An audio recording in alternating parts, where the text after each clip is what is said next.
போச்சுனே தெரியலையே.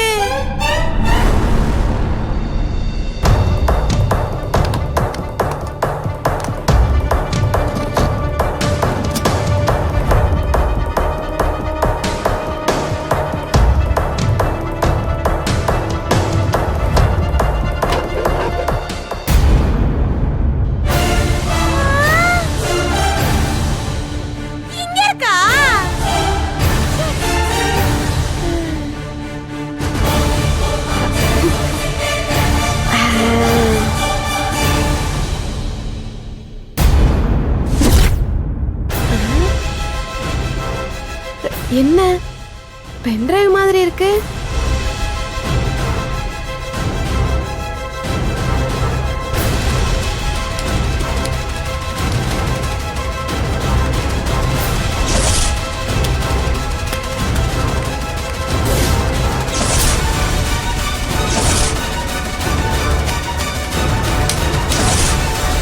பென்டிரைவ் தான். இதை யாரோ தேடினாங்களே.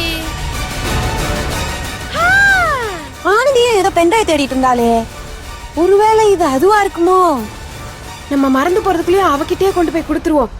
ஆனந்தி தேடின பென்டிரைவ், ஆனந்தி தேடின பென்டிரைவ், ஆனந்தி தேடின பென்டிரைவ், ஆனந்தி தேடின பென்டிரைவ், ஆனந்தி தேடின பென்டிரைவ். ஏய், காலையில இருந்து என்கிட்ட பிரச்சனை பண்ணிக்கிட்டே இருக்க. இதெல்லாம் நல்லா இல்ல சொல்லிட்டேன். நீ தான் என் மேல வந்து மோதின. வலி தாங்களே. எலும்பு உடைஞ்சிச்சான்னு போய் பார்க்கணும். அப்படி ஏதாவது ஆச்சுனா ஆஸ்பத்திரி செலவு நீ தான் கொடுக்கணும். கொடுப்பாங்க. ஒழுங்கா ஓடிடு, இல்ல மிச்சம் இருக்கிற எலும்பி நொறுக்கிடுவேன். ஏய், ஓடி. விடிய காலையில இவ மூஞ்சில போய் முழிச்சிருக்கேன்.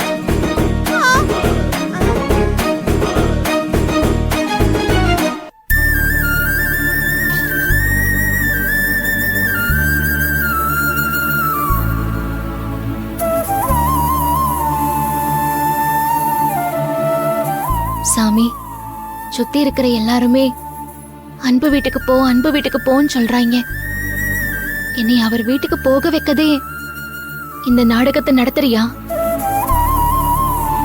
நான் அங்க போனா அது அவங்களுக்கு நிம்மதியை கொடுக்குமா?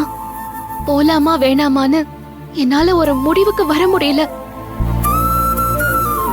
திக்கு தெரியாம நடுக்காட்டுல நிக்கிற மாதிரி தத்தளிச்சிட்டு இருக்கேன். நீதே எனக்கு நல்ல வழிய காட்டணும் சாமி.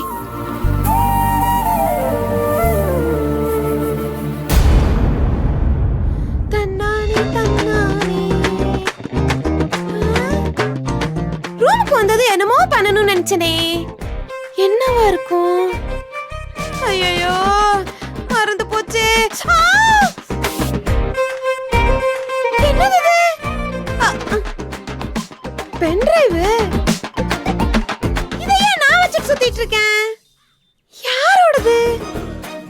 எங்க இருந்து எடுத்துட்டு வந்தேன்?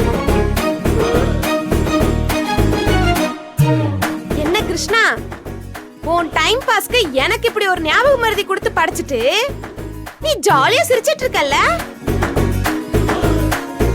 இது எப்படி என்கிட்ட வந்துச்சுன்னு எனக்கு தெரியல.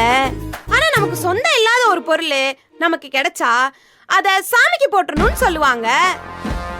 ஆனந்தியாவது உனக்கு டெய்லி 1 ரூபாய் 2 ரூபாய் காயின் தான் போடுறா. இது ஒரு 100 ரூபாய் இருக்கும். நான் இதை உண்டியல்ல போட்டுடுறேன். நான் இதை உண்டியல்ல போட்ட உடனே நீ ஏன் பென்டிரைவ சரி பண்ணிடணும். புரியுதா?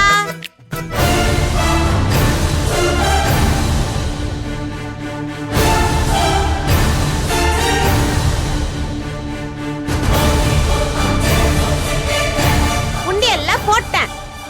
இனிமேல் இந்த பென்டிரைவ் மட்டும் இல்ல, அந்த பென்டிரைவும் உன் பொறுப்பு தான். பிரச்சனையை சரி பண்ணிரு. ஓகே,